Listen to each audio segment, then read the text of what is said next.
Hey guys, Hallie with Keep It Dirty Off-Road, and I wanted to give you guys a quick update on where we're at with the truck. As you guys can see, truck's not with us. The Jeep's in the truck spot. Now, if you've been following the channel, make sure you go check that video out. Talking about the death shake issue that we've been having with the truck and how the steering wheel goes pretty nuts.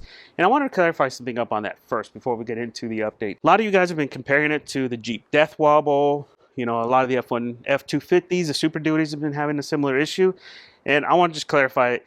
It's nothing like that. This is completely different. The Jeeps and the Super Duties have a very similar, link, trailing arm type of steering system. And if you don't maintain that, or if cheap components are used, like cheap ball joints or stuff like that, you get that death wobble that most of those trucks can get, right? And that happens at speed, usually on the freeway, and it's pretty bad. With the Raptor, it's nothing like that. On regular driving, the truck's just fine. I have been getting a little bit of a shake in the steering wheel, but it's not a death wobble. It's usually when I hit something, right? When I go over a little bump or something like that. And the actual violent shaking that you guys saw in this video, this violent shaking, oh shit, that only happens off-road, under severe braking, or when you hit a wash. And what brings it out the most, what's the easiest way for me to bring it out, is to go on washboards and then do braking. Any kind of braking on washboards brings that jerkiness out into the steering wheel, and that's definitely not normal. Now to give you guys an update on where we're at as far as getting this taken care of. The process first started by getting all the information out to the dealer, which, in my case, I have a pretty good service advisor. I shot her an email of that death shake. I shot her a couple of pictures of what's going on up front with all the extra play. And rather than have my truck sit there for a few days waiting on Ford to decide what to do, she went ahead and sent all that information to Ford as if the truck was already in the shop. Ford took about a week to come back with a resolution. So it's taken a little bit longer than I'd like. Once Ford saw all the issues, they wanted the dealer to take a couple measurements of that front end. They wanted to try to figure out what is going on. So we finally got the actual appointment to actually take the truck in. This was about a week after we talked about the issue with my service advisor. And on the way in, more problems happened.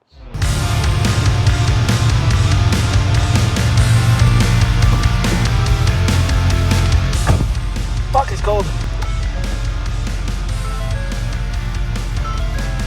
Before we can even pull out, another issue pops up.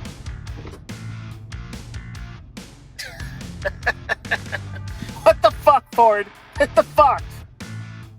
Yeah, quite annoying, right? As it is, I hate taking my truck to the dealership.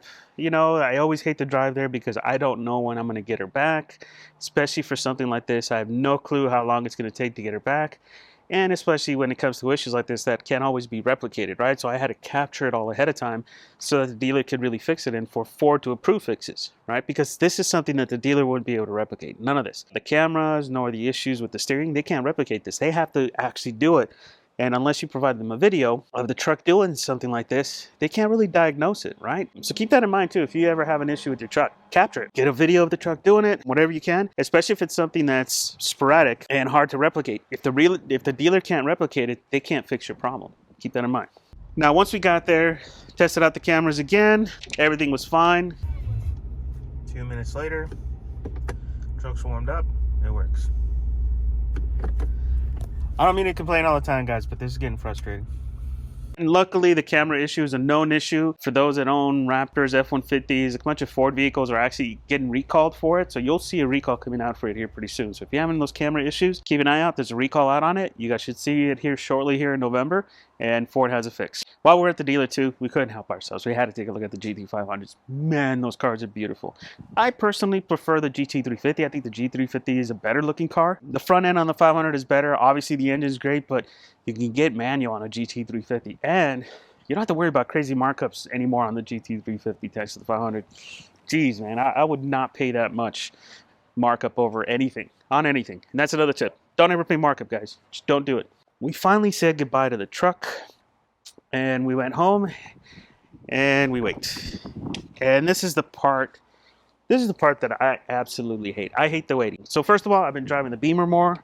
Now that the truck's in the shop, I love my Beamer, but this thing is basically a collectible and I don't want to destroy this thing, right? So I tend not to drive it that much. I love this car. I don't want to ruin it. So I've been spending a lot of time with the Jeep. Man, you Jeep guys, you deal with some bullshit with that steering. That car's hard to drive on long trips. I don't like it. I really don't. I've had trucks, I've had Toyotas and all that stuff. Those have been fine. The Jeep isn't on another level. I think there might be something wrong with the steering on that one too. Yeah, go figure our luck. But there's a technical service bulletin that we're going to have done on this Jeep too, because the Jeep's having the wandering steering issues. Some say it's normal Jeep steering. If it is, I'm sorry guys. That's some awful steering. But enough of that. Let's go back to this. So I don't really know what to do with myself when I don't have the truck. I mean, I got a haircut. You guys notice? I got a haircut because I was bored. And for those wondering why I waited so long to get a haircut, I mean, I kind of fall in a high risk. I'm a diabetic. Within the last year, I've done some radiation treatment.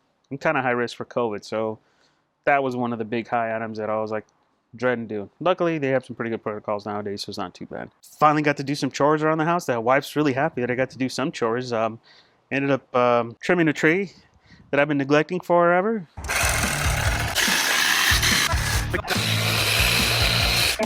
I want my truck back. We ended up washing the cars.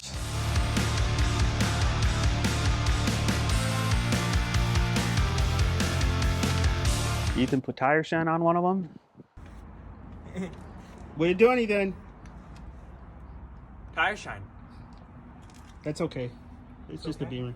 I know, right? It's just a Beamer, right? All right, Dad. Truck next. It's just a piece of shit. Haha, it's not here. It's fine though. It's the Beamer. Beamer can have tire shine. Then I was still bored, so I washed my driveway. I had a lot of dirt, a lot of sand from off-road trips all over my driveway, which isn't cool.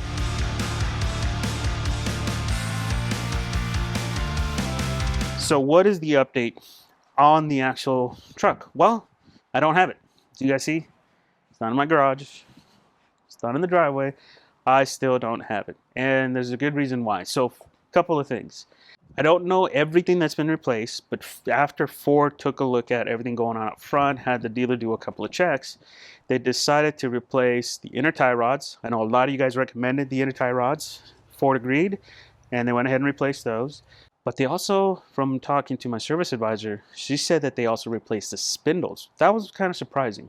I did have one side that I chipped the little limiting little bar at the bottom, but I didn't figure that's necessary, right? But they went ahead and replaced the spindles. I think they might have thought they were bent. I don't know, but the spindles got replaced. We also got Ford to approve the weld repair of all the frame cracking that was happening up front. For those of you guys that are wondering how to locate that, here's a quick clip. How to locate the frame cracks. This is something you should be checking if you have a 1920 Raptor. Check those welds up at the front. And then once they put it all back together, the truck still wasn't right. According to my service advisor, they put the truck back together, reran the test, and Ford still didn't like what they were seeing, so they wanted to replace the steering rack again. Yes, 3 steering racks have gone through this truck within the last couple of months. That's not good. So that's kind of where we're at right now. We're in a holding pattern. Steering racks are hard to get.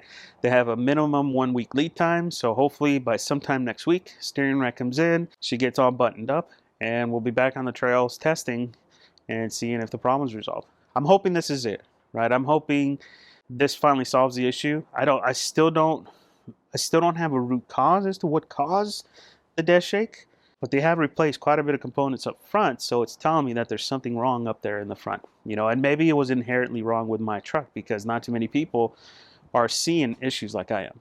The death shake is something I know a lot of you have experienced, while some of you haven't. So yeah, not sure what's going on there. Now, once we get the truck back to you guys, we got a lot of stuff coming for you guys. We got a bunch of stuff going on the truck. If you're watching the Instagram, I went ahead and ordered a new diff cover for the back. So we got the new diff cover coming in, so we're going to be doing an update video on that.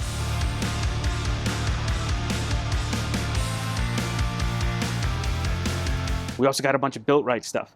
Bunch of built right stuff that we're going to be doing to the truck. Stuff that probably most of you guys wouldn't commonly do, but I highly recommend. We're going to be doing like a radio mount in the back seat. We're going to do an extra tech panel. We're going to do a panel for our power tank because our power tank's gone flying a couple times these last couple of trips. So we got a lot of updates going for the truck. So once we get it back, we're going to test her out, make sure she's all fixed. And we got a bunch of stuff going back on there. So we got a lot of content coming for you guys. All right, guys. Don't forget to subscribe. Let me know if you guys have any questions or comments below. And we'll see you guys on the next one.